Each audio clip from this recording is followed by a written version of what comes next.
நாம் ஆராதிக்கிற தேவன் அவர் அசாதாரணமானவர். வேதம் சொல்லுகிறது, அவரால் செய்ய முடியாத காரியம் என்று ஒன்றுமே இல்லை, ஒன்றுமே இல்லை. நம்முடைய ஆண்டவர் நமக்கு ஒரு நல்ல பேக்ரவுண்டா இருக்கிறவர் தான் நம்முடைய ஆண்டவர், பின்னணியாய் இருக்கிறவர் ஆண்டவர். நம்ம முன்னாடி வேதம் சொல்லுகிறது, என்னை விசுவாசிக்கிறவன் நான் செய்ததை விட பெரிய காரியங்களை செய்வான் என்று சொன்ன ஒரே ஒருத்தர் நம்முடைய ஆண்டவர் மட்டும்தான்.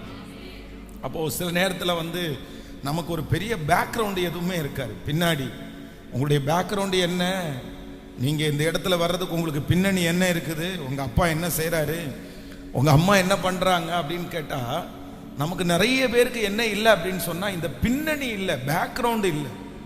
இந்த உலகத்துல ரொம்ப முதலிடம் யாருக்கு இருக்கு அப்படின்னு சொன்னா, இந்த பின்னணி யாருக்கு அதிகமா இருக்குதோ அவங்களுக்கு நிறைய பேருக்கு ஆப்பர்ச்சுனிட்டிஸ் இருக்குது, நிறைய பேருக்கு வாய்ப்பு இருக்கிறது. பாருங்க, இந்த உலகத்துல இருக்கிற நிறைய ஃபீல்டு இருக்கு பாருங்க.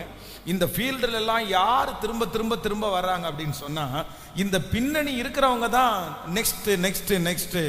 யாராவது ஒருத்தரை தெரிஞ்சிருக்கணும், ஒரு அரசியல்வாதியை தெரிஞ்சிருக்கணும், ஒரு அதிகாரியை தெரிஞ்சிருக்கணும். இப்படியெல்லாம் தெரிஞ்சிருந்தா அவங்களுக்கு வாய்ப்புகள் நிறைய கிடைக்குது. அவர் தான் என்ன சேர்த்து விட்டார், அந்த மாதிரிலாம் நிறைய சொல்றாங்க. ஆனா நான் என்ன நம்புறேன் அப்படின்னு சொன்னா, நமக்கு ஒரு பின்னணி இருக்கிறார், நமக்கு ஒரு பின்னணி இருக்கிறது. அதை நாம் ஆராதிக்கிற கர்த்தர். யாராருக்கெல்லாம் பின்னணி இல்லைன்னு நம்ம நினைக்கிறோமோ அவங்க எல்லாருக்கும் ஒரு பின்னணி இருக்கிறது. ஆனா அது முதல்ல நமக்கு தெரியாது, ஃபர்ஸ்ட் தெரியாது. நமக்கு பின்னணியாய், நமக்கு பக்கபலமா, நமக்கு பின்னாடி இருக்கிற ஆண்டவர் எல்லா இடத்துலையும் நான் உனக்கு பின்னாடி இருக்கிறேன்னு எல்லாருக்கும் முன்னாடியும் காமிச்சிக்க மாட்டாரு. இல்லைன்னா நம்ம என்ன நினைப்போம், சரி நமக்கு பின்னணியா இருக்கிறவங்க அடாவடித்தனமா உடனே ஏதாவது பண்ணி நமக்கு அந்த பிரச்சனையை தீர்த்து வைக்கணும், இல்லைன்னா நமக்காக சண்டை போடணும் அப்படின்னு நினைப்போம். அப்படி கிடையாது. நம்முடைய ஆண்டவர் பின்னாடி இருக்கிறவர் எப்படி இருப்பார்னா, ரொம்ப சைலண்டாவே இருப்பார். நான் யாருடைய வாழ்க்கையில இதை கண்டுபிடிச்சேன் அப்படின்னு சொன்னா, ஈசாக்குனுடைய வாழ்க்கையில இதை ரொம்ப நான் கண்டுபிடிச்சேன். பாருங்க, அவனை பகைச்சு ஒதுக்கி, நீ எங்களை விட்டு போயிரு, நீ எங்களை விட்டு போயிரு, நீ நீ எங்க கூட இருக்கக்கூடாதுன்னு சொல்லி, கேராரூர் மேய்ப்பர் இந்த துறவு தங்களுடையது என்று வாக்குவாதம் பண்ணினார்களாம். அப்போ அது மேல இருக்கிறவங்க சின்ன ஆட்களை விட்டு இவனோட ஃபைட் பண்றாங்க. போய் ஃபைட் பண்ணுங்கப்பா. ஏன் அப்படின்னு சொன்னா, அவனுக்கு கேட்கறதுக்கு யாருமே இல்லை, அவனுக்கு கேட்கறதுக்கு யாருமே இல்லை. அப்ப ஏசேக்குல அவன் சரி சத்தம் போடுறாங்க, திட்டுறாங்க. உடனே அங்க இருந்து பாருங்கன்னா இன்னொரு இடத்துக்கு போறான். அவனை யாராவது ஒருத்தர் நான் உனக்கு வர்றேன்ப்பா, என்ன நீ இந்த ஊருக்கு வந்த உடனே உங்க அப்பா உன்னுடைய சொத்து தானே, இவங்க என்ன பிரச்சனை பண்றதுக்கு இருக்குது, வா போலாம், இப்ப என்னன்னு கேட்கலாம் அப்படின்னு சொல்றதுக்கு ஒரு பர்சன் அவருக்கு இல்லை, யாருமே இல்லை. அவர் உடனே சித்தனாவுக்கு போறாரு. சித்தனாவுக்கு போய் அங்கேயும் வாக்குவாதம் பண்ணும்போது அங்கேயும் அவருக்காக பேக்ரவுண்ட் யாருமே இல்லை. நீங்க ஈசாக்குனுடைய வாழ்க்கையில நீங்க பாத்தீங்க அப்படின்னு சொன்னா, சின்ன வயதுல இருந்தே வாயில்லாத பூச்சி அப்படின்னா யாரை தான் சொல்ல முடியும் அப்படின்னு சொன்னா, ஈசாக்க தான் சொல்ல முடியும். தன்னுடைய தகப்பனார் அந்த பலி செலுத்துவதற்காக அங்க படுக்க வைக்கிறாரு பாருங்க. அப்பவே கிட்டத்தட்ட 14 இயர்ஸ் பக்கத்துல ஆயிடுச்சு, 14 வயசுக்கு மேல ஆயிடுச்சு. 14 வயசுக்கு மேல இருக்கிற பையன் அவங்க அப்பா பிடிச்சா திணறிட்டு இருக்கிற அளவுக்கு பலன் இருக்குது. அதுவும் நம்ம சாதாரண, இப்ப பாருங்க, நான் இன்னைக்கு எனக்கு 41 வயசு, என் மகனுக்கு இன்னைக்கு ஒரு 14 வயசு ஆகுது. 14 வயசு ஆகுற என் பையனை நான் பிடிக்கணும்னா யோசித்தான் பிடிக்கணும். ஏன்னா அவன் திமிர்னா, அவன் திணறான் அப்படின்னு சொன்னா நான் கொஞ்சம் யோசித்தான் பண்ணணும். ஏன்னா அவனுடைய பலத்துக்கு முன்னாடி நான் நிக்க முடியாது. ஆனா அதே நேரத்துல இந்த ஈசாக்கு 14 இயர்ஸ், இவங்க அப்பா எத்தனை வயசு? நம்ம ஊர் கணக்குப்படி பார்த்தா அவர் ரொம்ப ஏஜ்டாகி தாடியெல்லாம் நரைச்சு போய் 100 வயசு, 100 இயர்ஸ். அப்ப 100 வயதான அந்த அப்பாவை எதிர்க்கிறதுக்கோ தள்ளி போடுறதுக்கோ, போப்பா நீ அப்படின்னு சொல்றதுக்கோ எவ்வளவு நேரம் ஆகும்? ஆனா இந்த ஈசாக்கு நம்ம பொறுத்த வரைக்கும் ரொம்ப வாயில்லாத பூச்சி. அமைதியா கட்டுனாங்களா, கட்டியாச்சு. அப்பா ஆட்டுக்குட்டி எங்கன்னு கேட்கிறாரு, இறக்கமா கேட்கிறாரு. அப்பவும் அந்த அப்பா இறங்கவே இல்லை. சரி, அந்த ப்ராசஸ் முடிச்சு திரும்பி வராரு. திரும்பி வரும்போது அவனுடைய வாழ்க்கையிலே இப்போ மிக முக்கியமான ஒரு நேரம். என்ன நேரம் அப்படின்னு சொன்னா, மேரேஜ், கல்யாணம் பார்க்குற நேரம். சரி, அப்பா நமக்கு இப்படிதான் செஞ்சுட்டாரு. இப்ப கல்யாணம் பார்க்குற நேரத்தில் அவனை கூப்பிட்டு, மகன் இங்க வாடா, நீ இந்த வேலைக்காரனை கூட போ, நீ போயிட்டு இந்த மாதிரி நம்ம ஊருக்கு போ, அங்க உனக்கு என்ன பொண்ணு பிடிக்குதோ ஜோம் பண்ணி ஒரு பொண்ணை வரும்போது கூட்டிட்டு வா அப்படின்னு சொன்னாலாவது அவனுக்கு கொஞ்சமாவது இருக்கும். ஆனா அவங்க அப்பா என்ன சொல்றாரு, அதையும் சொல்லாம ஒரு வேலைக்காரனை கூப்பிட்டு, நீ போய் பொண்ணை என்ன பண்ணிடு, கூட்டிட்டு வரு. நம்ம பசங்களா இருந்தா உடனே சண்டை போட மாட்டாங்க. என்ன நீங்க கூட்டி வர பொண்ணா நீங்க வேணா கல்யாணம் பண்ணிக்கிங்க, நான் எப்படி கல்யாணம் பண்ண முடியும், அவர் யாரை கூட்டிட்டு வர்றாருன்னு என்ன தெரியும். ஆனா வேதம் சொல்லுது, தன்னுடைய அப்பாவை பார்த்து, நான் போட்டுமா, என்ன அனுப்புறீங்களா, நான் எதுக்கும் ஒரு டைம் பார்த்துக்கிறேனே, கூட்டிட்டு வர சொல்லாதீங்க, போட்டோ வேணா பிடிச்சிட்டு வாங்க சொல்லுங்க, இந்த மாதிரி எதுவுமே சொல்லாம தன்னுடைய அந்த வேலைக்காரன் கூட்டிட்டு வர பொண்ணை அப்படியே ஏத்துக்கிட்டு அப்படியே ஃபேமிலியை ரன் பண்ண ஆரம்பிச்சிட்டாரு. இந்த ஈசாக்கு எந்த இடத்துலையும் ஒரு தைரியமா, ஒரு திடகாத்திரமா, வாடா பார்த்துக்கலாம் அப்படின்ற ஒரு கேரக்டரை எங்கேயுமே நம்ம பார்க்க முடியாது. பாருங்க, இப்ப ரெபேக்காள் வந்தாச்சு, அவருக்கு 2 பிள்ளைங்க பிறக்கிறாங்க. ஒருத்தன் ஏசா, இன்னொருத்தன் யாக்கோபு.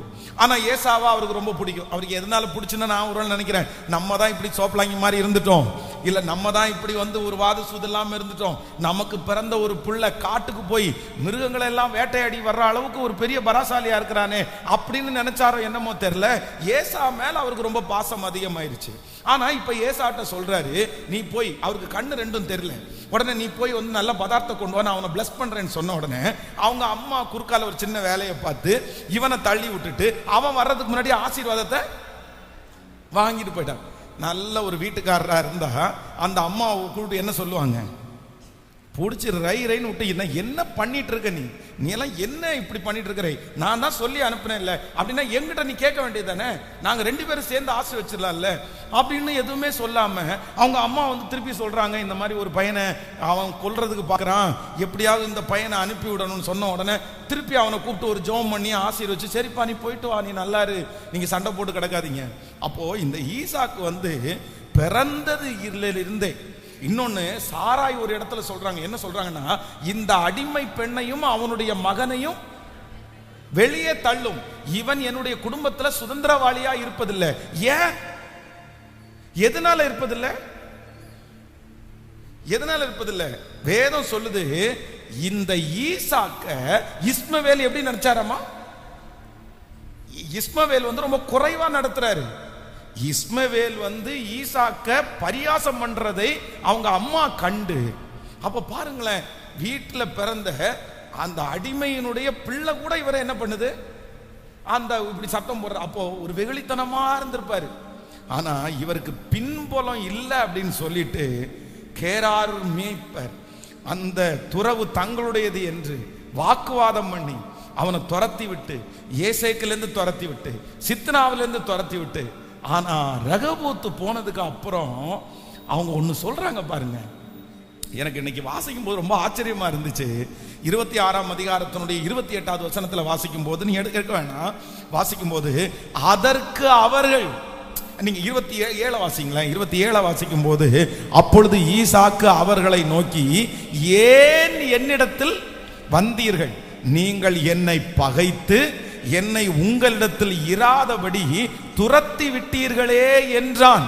அதற்கு அவர்கள், நிச்சயமாய் கர்த்தர் உம்மோடு கூட இருக்கிறார் என்று கண்டோம். நல்ல கைகளை தட்டி, நிச்சயமாய் கர்த்தர் உம்மோடு கூட இருக்கிறார் என்று கண்டோம்.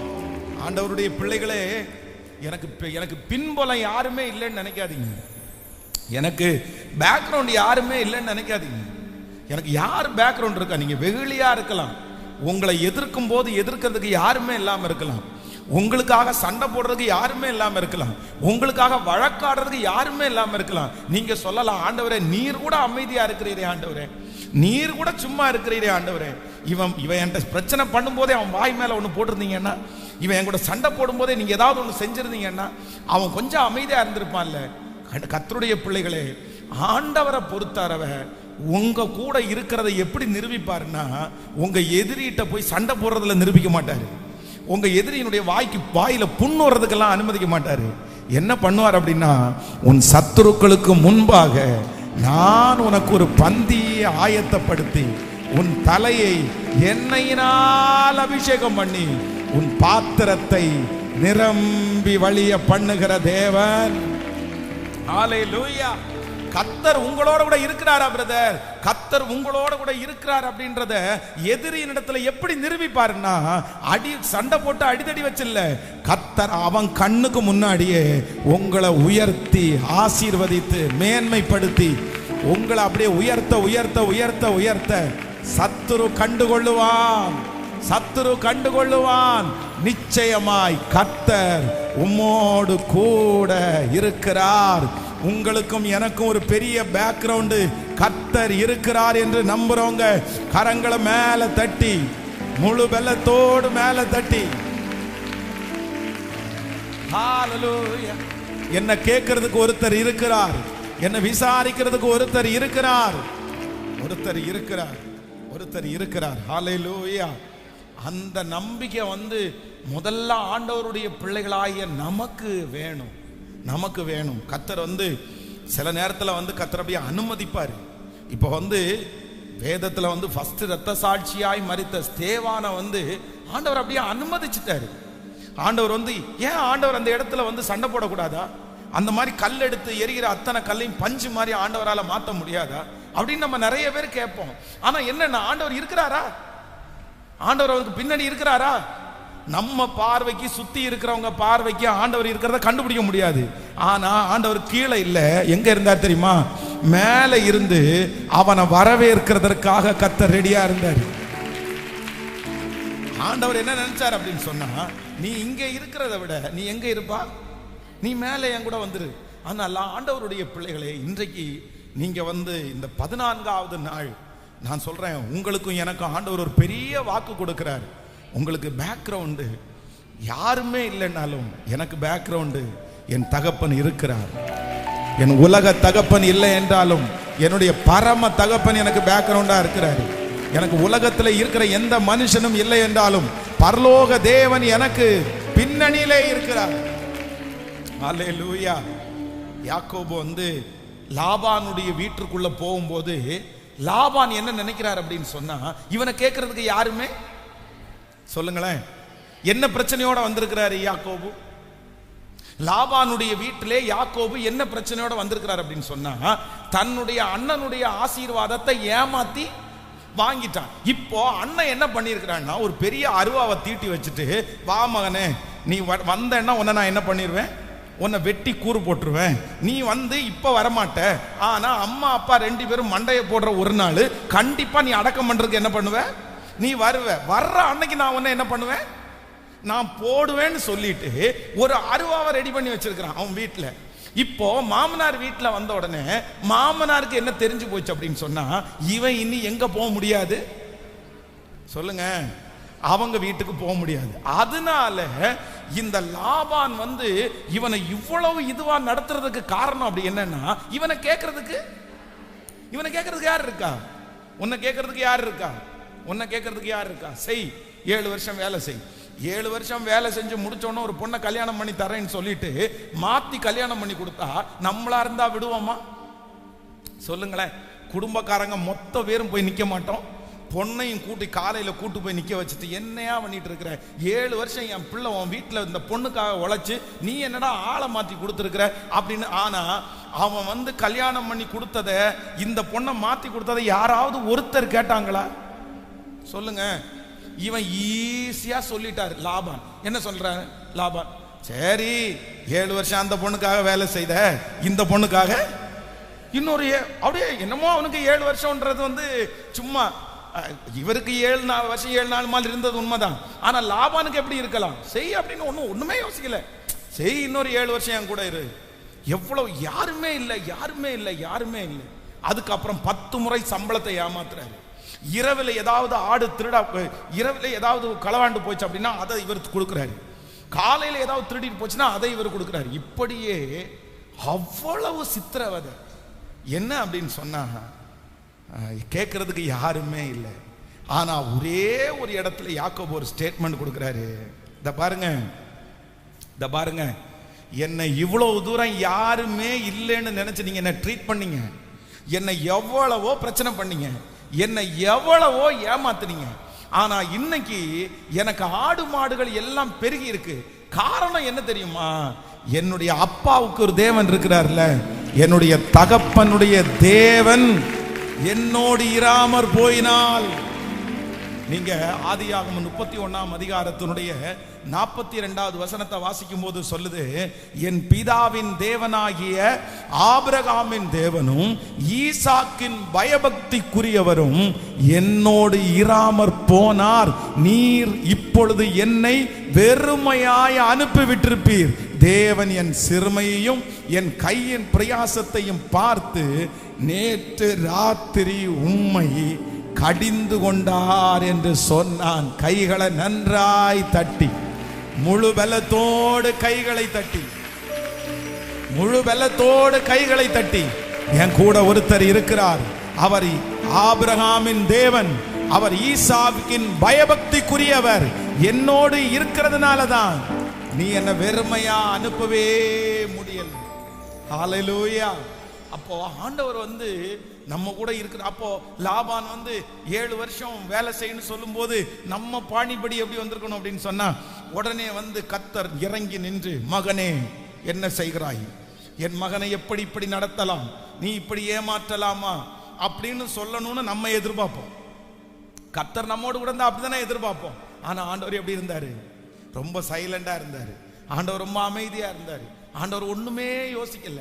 ஆனா அதே நேரத்துல இவனை எவ்வளவுதான் அடிமைப்படுத்தினாலும், இவனை எவ்வளவுதான் புடுங்கினாலும், ஆனா வெறுங்கையாய் வெறும் கோலும் கையுமாய் போன அவனை கர்த்தர் அவங்க மத்தியிலே ஒரு டெஸ்ட் கொடுத்து, அந்த டெஸ்ட்ல யாக்கோபை வின் பண்ண வச்சு கர்த்தர் அவனுக்கு திரளான பரிவாரங்களை கொடுக்கிறது உண்மையானால் நீங்கள் கரங்களை தட்டி கொண்டு இருக்கும் போதே நாம் ஆராதிக்கிற அந்த தேவனாகிய கர்த்தர் நமக்கும் செய்கிறதற்கு அவர் வல்லவராய் இருக்கிறார். நமக்கு ஒரு பின்னணி உண்டு, நமக்கு ஒரு பின்னணி உண்டு, எனக்கு ஒரு பின்னணி உண்டு. அப்படியே தேவ சமூகத்தில் எழும்பி நிற்கலாமா? Thank you Jesus. எனக்கு ஒரு பின்னணி உண்டு, எனக்கு ஒரு பேக்ரவுண்டு உண்டு. நான் ஆராதிக்கிற தேவன் எனக்கு ஒரு பேக்ரவுண்டா இருப்பார், எனக்கு ஒரு பேக்ரவுண்டா இருப்பார். ஹல்லேலூயா. சில நேரங்களில் இவர்களால என்ன முடியும்னு கேட்பாங்க, இவங்களால என்ன முடியும்னு கேட்பாங்க. ஆண்டவர் சைலண்டா இருப்பாரு, ஆண்டவர் ரொம்ப அமைதியா இருப்பாரு. ஆனா உங்களுக்கு ஏற்ற நேரம் என்று ஒன்று வரும். ஏற்ற நேரம் என்று உங்களுக்கு வரும்போது கர்த்தர் மற்றவங்களுக்கு முன்னாடி என்ன சொல்லுவார் அப்படின்னா, என் பிள்ளைய யாரும் கேட்கறதுக்கு இல்லைன்னாலும் என் பிள்ளைய கேட்கறதுக்கு நான் இருக்கிறேன், என் பிள்ளைக்காக வழக்காடுவதற்கு நான் இருக்கிறேன், என் பிள்ளைக்காக நிற்பதற்கு நான் வருவேன். ஆமேன். நான் நம்புகிறேன், நிச்சயமாய் கர்த்தர் உங்களோடு கூட இருக்கிறார் என்கிறதை அநேகர் காண போகிறார்கள். ஹல்லேலூயா. இப்ப கைய மேல உயர்த்தி சொல்லு, நீ சாதாரணமானவர் அல்ல, நீங்க சாதாரணமானவர். சத்தமா நீங்க சாதாரணமானவர். கத்தலரம் தனரே கத்தலரோ தனமோர கதலர் ரோத்தல போரலத்தே நமோர கதலரம ஓஷதலே ரதரரரம். நன்றியப்பா, நன்றியப்பா, நன்றியப்பா.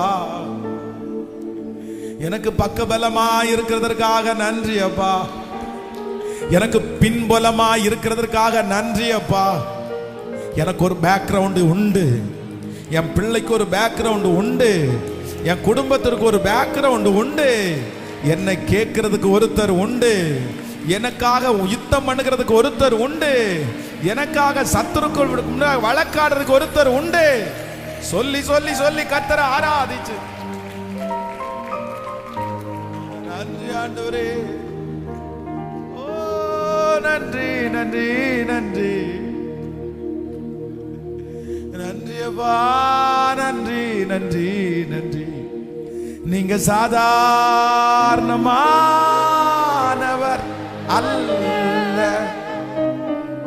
நீங்க சாதாரணமானவர் அல்ல. நீங்க சாதாரணமானவர். நீங்க சாதாரணமானவர். கைகளை மேல உயர்த்தி எங்கள் தகப்பனே யெகோவா, எங்கள் தகப்பனே யெகோவா, நீங்க சாதாரணமானவர் அல்ல. எங்கள் தகப்பனே யெகோவா, நீங்க சாதாரணமானவர் அல்ல. முழு பலத்தோடு நீங்க சாதாரணமானவர் அல்ல. நீங்க சாதாரணமா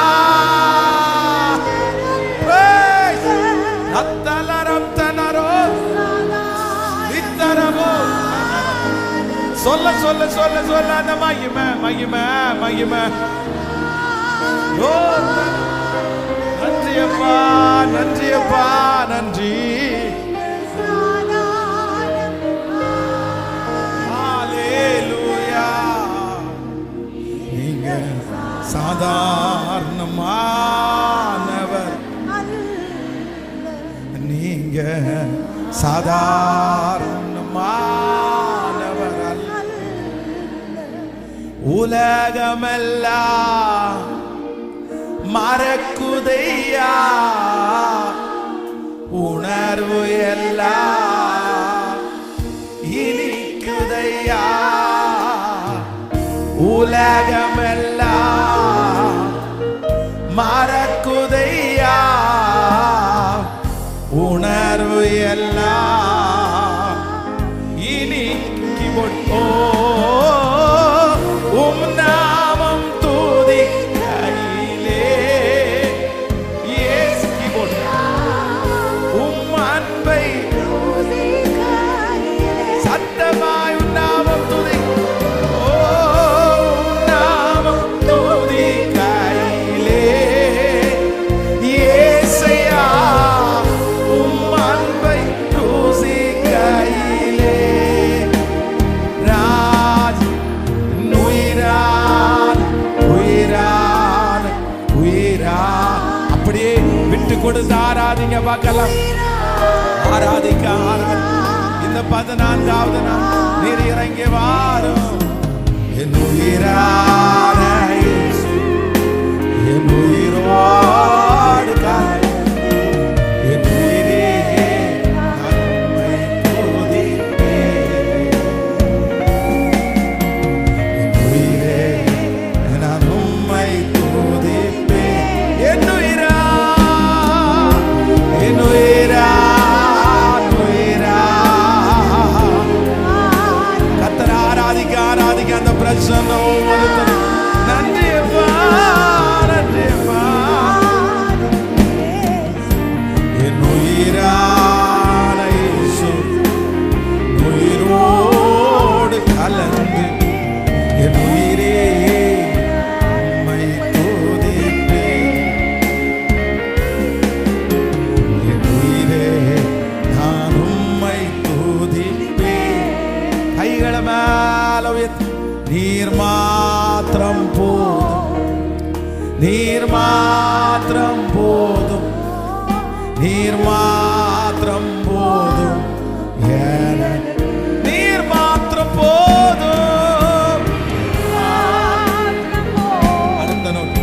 நீர் மாத்திரம் போதும், நீர் மாத்திரம். கைகளை உயர்த்தி சத்தமாய் நீர் மாத்திரம். நீங்க போதாண்டவரே, நீங்க போதாண்டவரே. எனக்கு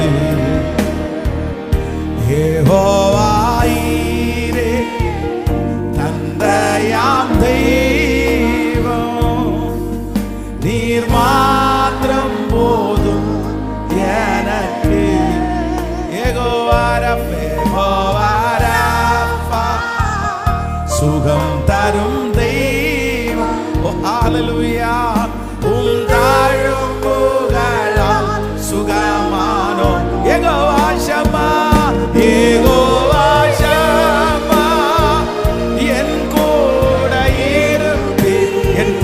எல்லாம் என் தேவை எல்லாம் சந்திப்பே. இப்ப சொல்லுவோம், நீர் மாத்திரம், நீர் மாத்திரம் ராஜாவே, அத்தாவே, என் ரட்சகரே, என் ரட்சகரே. போதாண்டவரே, வேற ஒண்ணும் வேணாண்டவரே, நீங்க கூட இருந்தா போதாண்டவரே. இந்த 100 நாட்கள்ல உங்களோட இருக்கிற உறவு மட்டும் எனக்கு புதுப்பிங்கப்பா. நீங்க எனக்கு வேணும்பா, நீங்க எனக்கு வேணும்பா, நீங்க எனக்கு வேணும்பா, நீங்க எனக்கு வேணும்பா, நீங்க எனக்கு வேணும், நீங்க எனக்கு வேணும், நீங்க எனக்கு வேணும். நீங்க என்னை விட்டு போகாதீங்கப்பா, என் கூட இருங்கப்பா. நீங்க எனக்கு போதும்பா, எனக்கு எல்லாரும் காட்டிலும் நீங்க எனக்கு போதும் ஆண்டவரே, நீங்க போதும்பா. சத்தமா நீங்க சொல்ல சொல்ல சொல்ல அவருடைய மகிமை. நீ மாத்திரம் போதும் எனக்கு. இயேசுவே நீரே என் ஆத்ம நேசர், என்னில் யாவளவு அன்பு கூர்ந்தே என்னையே மீட்க உம்மாயே தந்தே. உம் அன்பிற்கு இணையில்லையே. இப்ப சொல்லுவோம், என் வாழ்நாள் முழுதும் உமக்காக வாழ்வே. நீரே என்றென்றும் போதும். கைகளை உயர்த்தி சொல்லுவோம், என் வாழ்நாள் முழுதும் உமக்காக வாழ். சத்தமா, நீரே என்றென்றும் போதும். இப்ப முழு பலத்தோடே நீர்மா. Yes, hallelujah, hallelujah, yes, praise the Lord. அப்படியே உங்க சத்தம் உயரட்டும். Amen, amen. Yes Lord, yes Lord. நீர் மாத்திரம் போதும். ஐயரே, ஹalleluya.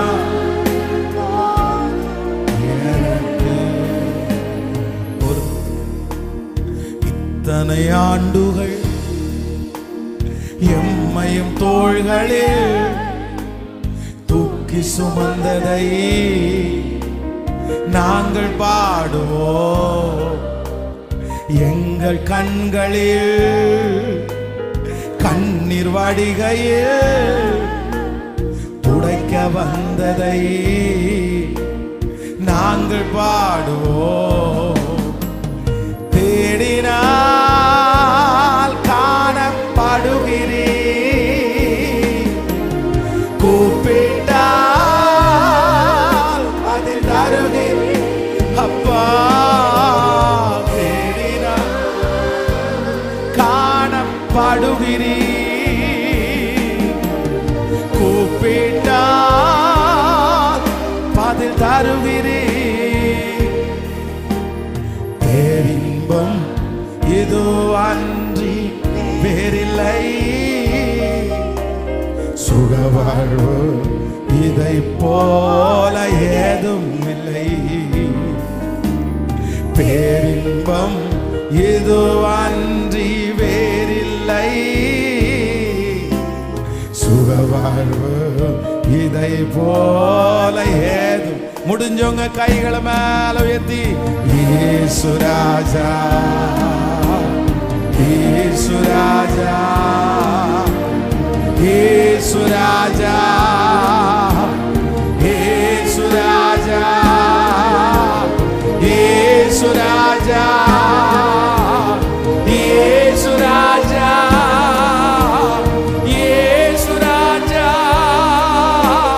இயேசு ராஜா. சொல்லு, இயேசு ரம் தோ நமஹரதிலரா.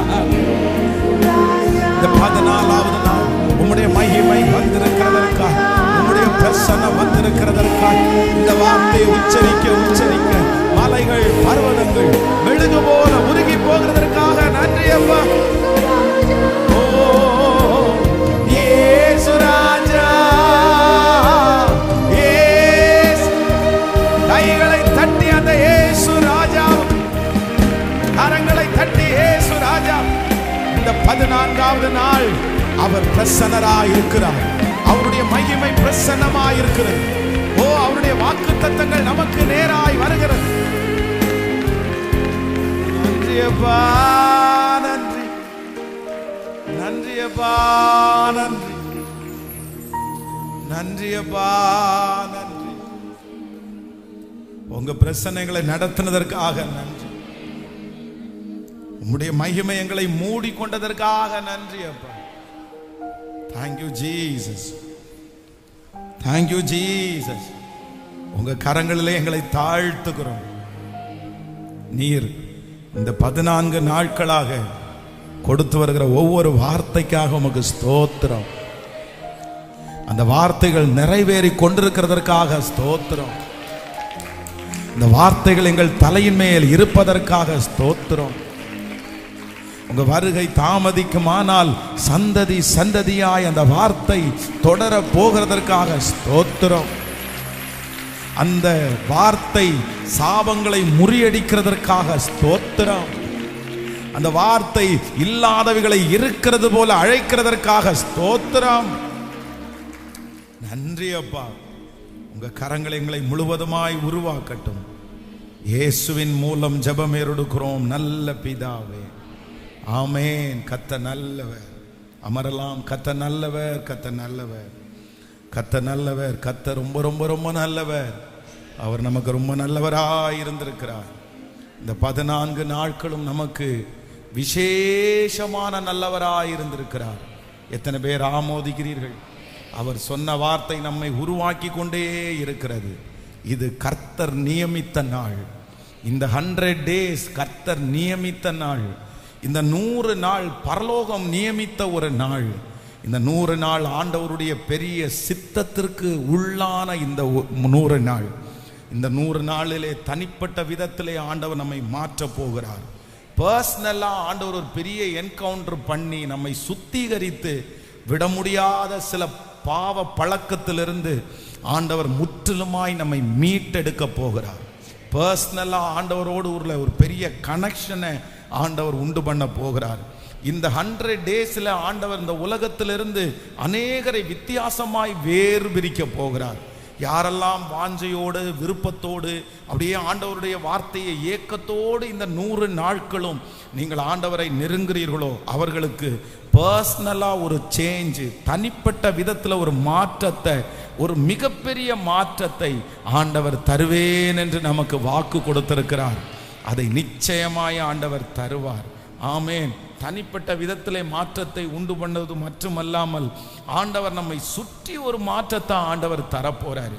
நம்மளை இந்த இடத்துல இருக்கிறோம்னா அந்த இடத்திலிருந்து ஒரு அடுத்த லெவலுக்கு நேராய் ஆண்டவர் வளர்த்த போகிறார். நமக்கு நிறைய தரிசனங்களை ஆண்டவர் தந்து, நிறைய வார்த்தைகளை ஆண்டவர் தந்து, அதற்கு நேராக ஆண்டவர் இந்த 100 நாட்களிலே நம்மை நகர்த்தி ஆண்டவர் கொண்டு போக போகிறார். நிறைய பேருக்கு நிறைய விஷன்ஸ், நிறைய புதிய புதிய தரிசனங்கள் ஆண்டவர் தரப்போகிறார். உங்க வாழ்க்கையை குறித்த தரிசனங்கள் உங்களுக்கு வரப்போகிறது. எதிர்காலத்தை குறித்த நிறைய தரிசனங்கள் உங்களுக்குள்ளே உருவாக போகிறது. ஆண்டவர் அப்படிப்பட்ட ஒரு பெரிய சாட்சியாய் நம் எல்லாரையும் கர்த்தர் எழுப்புவாராக. ஹல்லேலூயா. இந்த 14 நாட்களும் தேவனே உதவி செய்தார். கர்த்தரே நடத்தி வந்தார். இன்னும் இருக்கிற நாட்களிலே அவர் ஆச்சரியமாய் கர்த்தர் நடத்துவாராக. கர்த்தருடைய பிள்ளைகளே, ஆண்டவர் இன்றைக்கு இந்த 14வது நாளில் வந்ததிலிருந்து ஆண்டவர் நம்மிடத்தில் உனக்கு ஒரு பேக்ரவுண்டு நான் இருக்கிறேன், உனக்கு ஒரு பேக்ரவுண்டு நான் இருக்கிறேன், நான் அமைதியாக இருக்கிறேன்னு நினைக்க வேண்டாம். ஆண்டவருடைய மௌனத்தை பார்த்து நமக்கு பின்னணி யாரும் இல்லைன்னு நினைக்க வேண்டாம். சத்துருக்கு முன்னாடி நான் உன்னை வளர்த்துகிறது தான் நான் உன்னோடு கூட இருக்கிறதனுடைய அடையாளம் என்று கர்த்தர் நமக்கு கிருபையாய் கர்த்தர் சொன்னார்.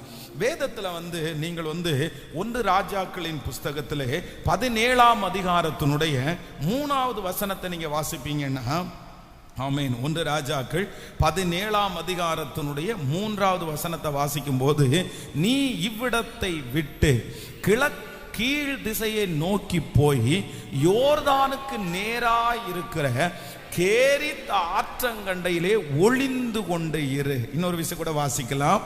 ஆமென். நீ இவ்விடத்தை விட்டு கீழ் திசையை நோக்கி போய் யோர்தானுக்கு நேராய் இருக்கிற கேரித் ஆற்றண்டையிலே ஒளிந்து கொண்டு இரு. கர்த்தருடைய பிள்ளைகளே, இந்த இடத்துல இந்த வசனம் ஆண்டவர் தீர்க்கதரிசியை பார்த்து என்ன சொல்றார் அப்படின்னு சொன்னா, எப்பா தேசமெல்லாம் பஞ்சம் ஆரம்பிக்க போகுது, இன்னும் இந்த பஞ்சத்துக்கு நான் உன்னை போஷிக்க போறேன், உன்னை தப்புவிக்க போறேன், உன்னை அந்த நாட்டினுடைய ராஜா தேடி கொண்டிருக்கிறாரு, அவர் கண்டுபிடிச்சாருன்னா உன்னை கொன்றுவாரு, அதனால நீ என்ன பண்ண அப்படின்னு சொன்னா, இதுவரையிலும் வேதத்திலே குறிப்பிடாத ஒரு இடத்தை ஆண்டவர் குறிப்பிட்டு, நீ யோர்தானுக்கு நேராய் இருக்கிற கேரித் ஆற்றங்கண்டையிலே ஒளிந்திரு அப்படின்னு சொல்றாரு.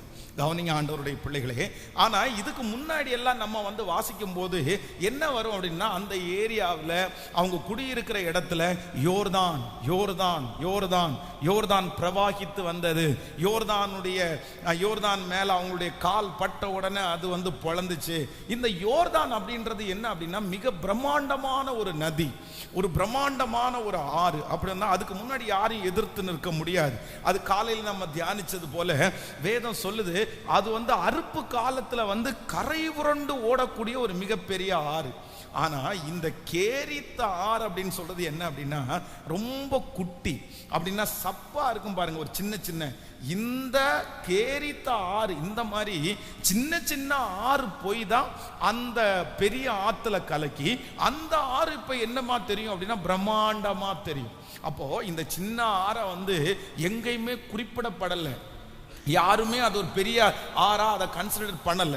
அப்படின்னா பொதுவா ஒரு இடத்துல டூரிஸ்ட் வந்தா கூட பாத்தீங்க அப்படின்னா பிரம்மாண்டமா ஓடுறது நோக்கி தான் போவாங்களே தவிர இந்த சப்பா இந்த சின்னதா இருக்கிறது மேல எல்லாரும் பிரியம் வைக்க மாட்டாங்க. அப்போ நான் என்ன நினைக்கிறேன் அப்படின்னு சொன்னா, இதுவரையிலையும் யோர்தான் யோர்தான் யோர்தான் என்று பேரெடுத்து கொண்டிருந்த அந்த யோர்தான், ஆனா கர்த்தர் ஒரு காலகட்டத்தில் தன்னுடைய தீர்க்கதரிசியை ஒளிந்திருப்பதற்கு கர்த்தர் கேரித் என்கிற அந்த சின்ன குட்டி ஆற்றை கர்த்தர் தெரிந்து கொண்டு ஊழியக்காரனை அங்க கொண்டு போய் கர்த்தர் உட்கார வைக்கிறார். நான் விசுவாசிக்கிறேன், நான் நம்புறேன், ஆண்டவர் இந்த சத்தத்தை கேட்டு கொண்டிருக்கிற உங்களை முன்னணியில கொண்டு வருகிற நாள் சீக்கிரமாய் வரும் என்று நான் நம்புகிறேன். ஹல்லேலூயா. இதுவரைக்கும் எத்தனையோ பேருக்கு நீங்க ஒருவேளை சப்பா, நீங்க ஒருவேளை அசிஸ்டண்டா, இல்லைன்னா நீங்க ஒருவேளை பின்னாடி இருந்து அநேகரை வளர்த்து விட்டிருக்கலாம், அநேகருக்கு நீ ஒத்தாசை பண்ணி இருக்கலாம், அநேகரை உருவாக்கி விட்டிருக்கலாம், அவர்கள் வளர்ந்து பெருகி பெரிய ஆட்களா கூட மாறி இருக்கலாம். ஆனா நீங்க எண்ணமற்று போகலாம், நீங்க கேட்பாரற்று கிடக்கலாம், நீங்க ஒரு சாதாரணமான ஒரு இதா இருக்கலாம். ஆனா நான் நம்புறேன், இந்த 100 நாள் ஜெபம் முடிகிறதற்குள்ளே கர்த்தர் நமக்கு இரக்கம் செய்வாரானால், ஹல்லேலூயா, எப்படி அந்த கேரித் ஆற்றை கர்த்தர் தெரிந்து கொண்டாரோ அதே போல கர்த்தர் இருபுறமும் கரை புரண்டு ஓடுகிற அந்த காரியத்தை விட்டுட்டு நீங்க முன்னணியிலே நிற்கிற நாட்கள், உங்க பிள்ளைகள் முன்னணியிலே நிற்கிற நாட்கள், ஆமேன், உங்க குடும்பம் முன்னணியிலே நிற்கிற நாட்கள் வரும் என்று விசுவாசிக்கிறவர்கள் கரங்களை மேல தட்டி முழு மனசோட இந்த வார்த்தையை நான் அங்கீகரிக்கிறேன், இந்த வார்த்தையை நான் அங்கீகரிக்கிறேன், இந்த வார்த்தை அப்படியே நடப்பதற்காக நன்றி, இந்த வார்த்தையை நிறைவேற்றுவதற்காக நன்றி. ஸ்தோத்திரம் ஸ்தோத்திரம் ஸ்தோத்திரம். கர்த்தர் தீர்க்க தரிசனமாய் சொல்லிக்கொண்டே நம்மிடத்திலே இருக்கிறார். அவருடைய வார்த்தை தரையிலே விழுவதில்லை. அவர் நினைப்பாரானால், அவர் நம்மேல் கண் வைப்பாரானால், கேரித் ஆற்று எப்படி பேசப்பட்டதோ அதே போல, ஆமேன், உங்களுக்கு முன்பாக இருக்கிற பெரிய பெரிய ஆட்களை தாண்டி அதைத்தான் ஆண்டவர் சொல்லுகிறார். எகிப்தின் சம்பாத்தியம், எத்தியோப்பியாவின் வர்த்தக லாபம், நெடிய ஆட்களாகிய சபையரின் வர்த்தக லாபம் தாண்டி வந்து உன்னுடையதாகும் என்று சொன்ன. ஹல்லேலூயா, ஆமென். பிரமாண்டமாய் பேசுகிற அது எல்லாவற்றையும் விட்டு கர்த்தர் தெரிந்து கொண்ட அந்த கேரீத் ஆற்றுல தான் கர்த்தர் தீர்க்கதரிசிக்கு ஒரு பெரிய அடைக்கலம் கொடுக்கிறார். இதை நீங்க அப்படியே நீங்க நம்பணும், அப்படியே நீங்க விசுவாசிக்கணும். நான் நம்புறேன், ரொம்ப பிரபலமாய் பேசுகிற ஜனங்கள் மத்தியில நீங்க இருக்கலாம், அவர்களை உங்களுடைய கண்ணு ரொம்ப பிரம்மாண்டமா பார்க்கலாம். ஆனா நான் விசுவாசிக்கிறேன், கர்த்தர் அடுத்த இதுல எங்க யாரை கொண்டு வர போறாருன்னா, கர்த்தர் உங்களையும் என்னையும் தான் ஆண்டவர் எடுத்துட்டு வர போறாரு. உங்களை என்னையும் தான் எடுத்துட்டு வர போறாரு. நீங்களும் நானும் தான் அந்த இடத்துக்கு வரப்போகிறோம். கர்த்தர் உங்களையும் என்னையும் தான் ஐடென்டி பண்ண போறாரு. கர்த்தர் உங்களையும் என்னையும் தான் ஒரு லொகேஷனா கர்த்தர் சொல்ல போறாரு. இதை நம்புறவங்க ஆமீன் ஜெபம் பண்ணிட்டு இந்த வார்த்தையை ரிசீவ் பண்றவங்க நீங்க கொஞ்சம் கூட மாறாம ஹல்லேலூயா, நீ விசுவாசித்தால் தேவனுடைய மகிமையை காண்பாய். இந்த 14வது நாள் கர்த்தர் நமக்கு கொடுக்கிற வாக்குத்தத்தமா நினைச்சுக்குவோம். இயேசுப்பா இயேசுப்பா இயேசுப்பா, இப்போ அந்த காரியங்கள் நடப்பதாக, உம்முடைய சித்தத்தின்படி நடப்பதாக. ஹல்லேலூயா.